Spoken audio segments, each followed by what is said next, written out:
ਜਾਂਚ ਦੀ ਅਸੀਂ running commentary ਨਹੀਂ ਕਰ ਸਕਦੇ। ਬੁਢੇਪੇ ਵਿੱਚ ਵੀ ਬਾਲੀਵੁੱਡ ਦੇ ਕਈ ਸਟਾਰ ਜਦੋਂ ਉਹਨਾਂ ਦਾ ਸਮਾਂ ਆਉਂਦਾ ਜਾਂ ਕੋਈ ਗੱਲ ਹੁੰਦੀ ਹੈ ਤੇ ਉਹਨਾਂ ਦੀ ਕੋਈ ਵੀਡੀਓ ਕੋਈ ਫੋਟੋ ਕੁਝ ਵੀ ਸਾਹਮਣੇ ਆ ਜਾਵੇ ਤੇ ਪਰਿਵਾਰ ਜਿਹੜਾ ਹੈ ਉਹ ਪ੍ਰਾਈਵੇਸੀ ਦੀ ਮੰਗ ਕਰਦਾ ਹੈ। 8 ਸ਼ਾਰਪ ਸ਼ੂਟਰਾਂ ਦੀ ਪਛਾਣ ਹੋਈ ਹੈ।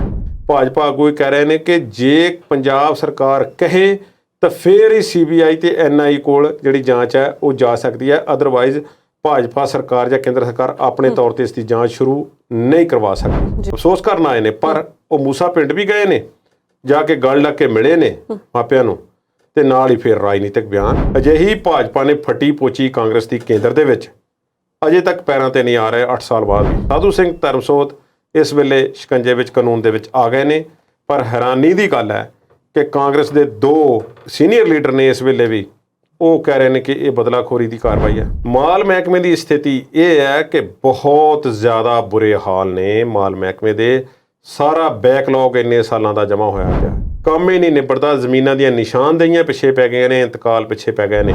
ਐਲੀਟ ਕਲਾਸ ਜਿਹੜੀ ਹੈ ਉਹ ਹੜਤਾਲਾਂ ਦੇ ਰਸਤੇ ਤੇ ਉਤਰ ਆਵੇ ਤੇ ਫਿਰ ਬਾਕੀਆਂ ਦਾ ਕੀ ਬਣੇਗਾ। ਭਾਰਤ ਸਰਕਾਰ ਨੂੰ ਇਹ ਪਹਿਲੀ ਵਾਰੀ ਹੈ ਕਿ ਇਸ ਤਰ੍ਹਾਂ ਇਕੱਠੇ ਹੋ ਕੇ ਕੁਝ ਮੁਲਕਾਂ ਨੇ ਇਹਨਾਂ ਦਾ ਸਕਰੂ ਟਾਈਟ ਕੀਤਾ ਹੈ।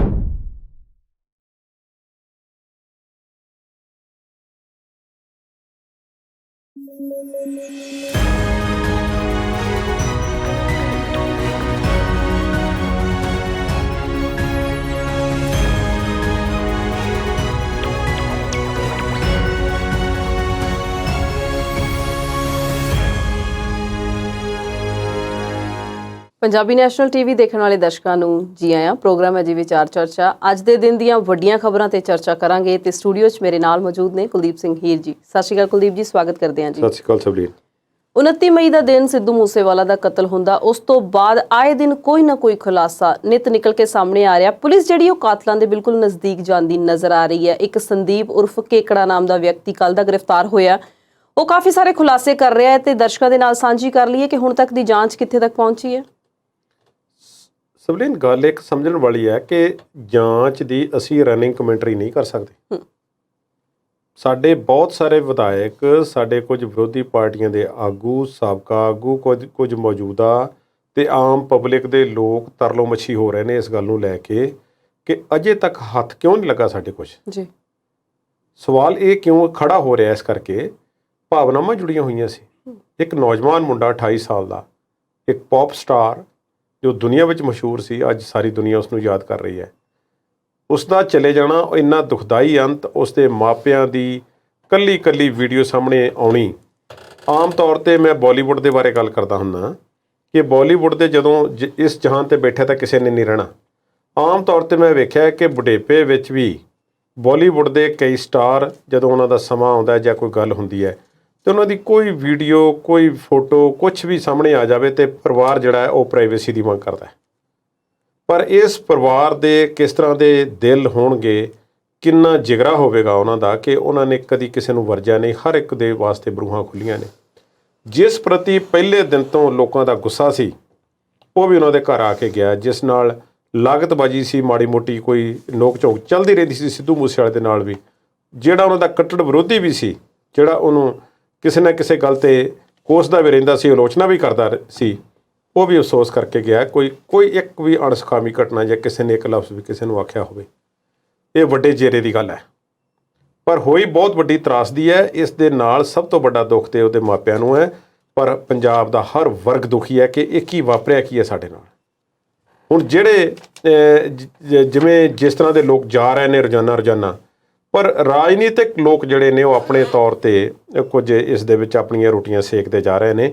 ਮੈਂ ਉਹਦੀ ਗੱਲ ਹੁਣ ਨਾ ਕਰਾਂ। ਤੁਸੀਂ ਪੁੱਛਿਆ ਕਿ ਹੁਣ ਤੱਕ ਪੁਲਿਸ ਦੇ ਹੱਥ ਕੀ ਲੱਗਾ। 8 ਸ਼ਾਰਪ ਸ਼ੂਟਰਾਂ ਦੀ ਪਛਾਣ ਹੋਈ ਹੈ। ਇਹ ਗੱਲ ਜਿਹੜੀ ਹੈ ਆ ਗਈ ਹੈ ਸਾਹਮਣੇ ਕਿ 8 ਜਿਹੜੇ ਨਾਮ ਜਿਹੜੇ ਨੇ ਉਹ ਸਾਹਮਣੇ ਆ ਗਏ ਨੇ ਕਿ ਆਹ ਜਿਹੜੇ ਵਿਅਕਤੀ ਨੇ ਇਹਨਾਂ ਨੇ ਸਿੱਧੂ ਮੂਸੇਵਾਲੇ 'ਤੇ ਹਮਲਾ ਕੀਤਾ ਤੇ ਇਹਨਾਂ ਦਾ ਨਾਮ ਹੈ, ਜਿਸ ਵਿੱਚ ਮਨਪ੍ਰੀਤ ਮੰਨਾ ਹੈ, ਜਗਰੂਪ ਹੈ, ਮਨਜੀਤ ਹੈ, ਹਰਕਮਲ ਹੈ, ਇਹ ਪਿਆਰਾਵਰਤ ਹੈ, ਸੁਭਾਸ਼ ਹੈ, ਸੰਤੋਸ਼ ਜਾਦਵ ਹੈ ਤੇ ਸੌਰਵ ਮਹਾਕਾਲ ਹੈ। ਇਹ ਨਾਮ ਨੇ। ਇਹਨਾਂ ਵਿੱਚੋਂ ਪੰਜਾਬ ਦੇ ਨੇ, ਹਰਿਆਣੇ ਦੇ ਨੇ, ਰਾਜਸਥਾਨ ਦੇ ਨੇ, ਮਹਾਰਾਸ਼ਟਰ ਦੇ ਨੇ। ਇਹਨਾਂ ਵਿੱਚੋਂ ਬਹੁਤੇ ਜਿਹੜੇ ਨੇ ਉਹ ਹਿਸਟਰੀ ਸ਼ੀਟਰ ਹੀ ਨੇ। ਉਹਨਾਂ ਦੇ ਉੱਪਰ 1 2 ਜਾਂ 3 ਜਾਂ ਇਸ ਤੋਂ ਵੱਧ ਜਿਹੜੇ ਨੇ ਕੇਸ, ਉਹ ਜਿਨ੍ਹਾਂ ਵਿੱਚ ਕਤਲ ਦੇ ਵੀ ਕੇਸ ਨੇ, ਲੁੱਟ ਖੋਹ ਦੇ, ਡਕੈਤੀ ਦੇ, ਚੋਰੀ ਦੇ ਸਭ ਜਿਹੜੇ ਕੇਸ ਨੇ ਚੱਲ ਰਹੇ ਨੇ। ਪੱਟੀ ਇਲਾਕੇ ਦਾ ਜਗਰੂਪ ਸਿੰਘ ਨਾਂ ਦਾ ਇੱਕ ਵਿਅਕਤੀ ਹੈ। ਇਹ ਲੜਕਾ ਘਰੋਂ ਫਰਾਰ ਹੈ ਇਸ ਵੇਲੇ। ਉਸਦੇ ਘਰਦਿਆਂ ਨੇ ਜਦੋਂ ਪੁਲਿਸ ਉੱਥੇ ਪਹੁੰਚੀ ਤੇ ਨੋਟਿਸ ਦਿਖਾ ਦਿੱਤਾ ਕਿ ਅਸੀਂ ਬੇਦਖਲੀ ਦਾ ਨੋਟਿਸ ਉਸ ਬਾਰੇ ਪਹਿਲਾਂ ਦੇ ਚੁੱਕੇ ਹਾਂ, ਸਾਡਾ ਉਸ ਨਾਲ ਕੋਈ ਲੈਣਾ ਦੇਣਾ ਨਹੀਂ, ਜੇ ਉਸਨੇ ਕੋਈ ਗਲਤ ਕੰਮ ਕੀਤਾ ਤੇ ਉਹਦਾ ਜੋ ਮਰਜ਼ੀ ਕਰ ਦਿਓ। ਪੁਲਿਸ ਉੱਥੋਂ ਬੇਰੰਗ ਵਾਪਸ ਪਰਤ ਆਈ ਹੈ, ਜਿੰਦੇ ਲੱਗੇ ਹੋਏ ਨੇ। ਉਸਦੇ ਪਰਿਵਾਰ ਵਾਲੇ ਜਿਹੜੇ ਨੇ ਉਹ ਕਹਿੰਦੇ ਨੇ ਕਿ ਸਾਡਾ ਕੋਈ ਸੰਬੰਧ ਨਹੀਂ ਹੈ, ਤੁਸੀਂ ਉਸ ਨੂੰ ਲੱਭ ਲਓ। ਹੁਣ ਇਹ ਖੁਲਾਸੇ ਕਿਵੇਂ ਹੋ ਰਹੇ ਨੇ? ਪੰਜਾਬ ਪੁਲਿਸ ਦੀ ਜਿਹੜੀ ਟੀਮ ਇਸ ਦੇ ਵਿੱਚ ਲੱਗੀ ਹੋਈ ਹੈ ਉਹਨਾਂ ਦੇ ਕਹਿਣ ਮੁਤਾਬਕ ਅਸੀਂ ਬਾਰ-ਬਾਰ ਜਾਣਕਾਰੀ ਨਹੀਂ ਦੇ ਸਕਦੇ। ਉਸ ਦੇ ਕਈ ਕਾਰਨ ਨੇ। ਨੰਬਰ 1 ਕਾਰਨ ਕਿ ਜਿਹੜੀ ਜਾਣਕਾਰੀ ਜੇ ਅਸੀਂ ਲੀਕ ਕਰਾਂਗੇ ਤੇ ਇਹ ਜਾਣਕਾਰੀ ਫਿਰ ਉਹਨਾਂ ਲੋਕਾਂ ਤੱਕ ਵੀ ਪਹੁੰਚਦੀ ਹੈ ਜੋ ਇਸ ਵਿੱਚ ਸ਼ਾਮਲ ਨੇ ਤੇ ਉਹ ਆਪਣੇ ਆਪ ਨੂੰ ਉਸ ਹਿਸਾਬ ਨਾਲ ਆਰਗੇਨਾਈਜ਼ਡ ਕਰ ਸਕਦੇ ਨੇ ਤੇ ਅਸੀਂ ਉਹਨਾਂ ਤੱਕ ਇਸੇ ਤਰ੍ਹਾਂ ਪਹੁੰਚਣਾ ਚਾਹੁੰਦੇ ਹਾਂ ਕਿ ਉਹਨਾਂ ਨੂੰ ਇੱਕ ਵਾਰੀ ਜਾ ਕੇ ਫੜ ਲਈਏ। ਹੁਣ ਇਹਦੇ ਵਿੱਚੋਂ ਕਤਲ ਤੋਂ 2 ਦਿਨ ਬਾਅਦ ਹੀ ਜਿਨ੍ਹਾਂ ਦੀ ਗ੍ਰਿਫਤਾਰੀ 5-6 ਜਣੇ ਸੀ ਉੱਤਰਾਖੰਡ ਤੋਂ ਹੋਈ ਸੀ, ਉਹਨਾਂ ਵਿੱਚੋਂ ਇੱਕੋ ਹੀ ਵਿਅਕਤੀ ਜਿਹੜਾ ਇਸ ਵੇਲੇ ਮਨਪ੍ਰੀਤ ਮੰਨਾ ਜਿਸ ਦਾ ਨਾਮ ਹੈ, ਉਹ ਨੌਜਵਾਨ ਘੇਰੇ ਦੇ ਵਿੱਚ ਹੈ। ਸ਼ੂਟਰਾਂ ਦੇ ਵਿੱਚ ਉਸ ਦਾ ਨਾਮ ਦੱਸਿਆ ਜਾ ਰਿਹਾ ਤੇ ਨਾਲੇ ਕਿਹਾ ਜਾ ਰਿਹਾ ਕਿ ਉਸਨੇ ਸਾਰਾ ਸਾਜੋ ਸਮਾਨ ਤੇ ਸਾਰੀ ਜਿਹੜੀ ਪਲੈਨਿੰਗ ਸੀ ਜਿਹੜੀ ਉਹ ਤਾਂ ਭਾਵੇਂ ਕਿਸੇ ਹੋਰ ਨੇ ਕੀਤੀ ਹੋਵੇ, ਪਰ ਜੋ ਸਮਾਨ ਵਗੈਰਾ ਮੁਹੱਈਆ ਕਰਵਾਇਆ ਸੀ ਜਾਂ ਕੋਈ ਹੋਰ ਕਿਸੇ ਚੀਜ਼ ਦੀ ਗੱਡੀ ਜਾਂ ਕਿਸੇ ਚੀਜ਼ ਦੀ ਲੋੜ ਸੀ ਉਹ ਸ਼ੂਟਰਾਂ ਨੂੰ ਉਸਨੇ ਮੁਹੱਈਆ ਕਰਵਾਈ ਹੈ। ਉਹ ਇਸ ਵੇਲੇ ਗ੍ਰਿਫਤ ਦੇ ਵਿੱਚ ਹੈ। ਕੇਕੜਾ ਨਾਂ ਦਾ ਨੌਜਵਾਨ ਜਿਹੜਾ ਸੰਦੀਪ ਉਸ ਦਾ ਨਾਮ ਹੈ, ਹਰਿਆਣੇ ਦਾ ਰਹਿਣ ਵਾਲਾ ਹੈ ਤੇ ਇਸ ਦੇ ਸਚਿਨ ਬਿਸ਼ਨੋਈ ਦੇ ਨਾਲ ਯਾਰੀ ਦੋਸਤੀ ਦੱਸੀ ਜਾਂਦੀ ਹੈ। ਔਰ ਇਹ ਸਿੱਧੂ ਮੂਸੇਵਾਲੇ ਦੇ ਘਰ ਕਥਿਤ ਤੌਰ ਤੇ ਪਹਿਲਾਂ ਆਇਆ।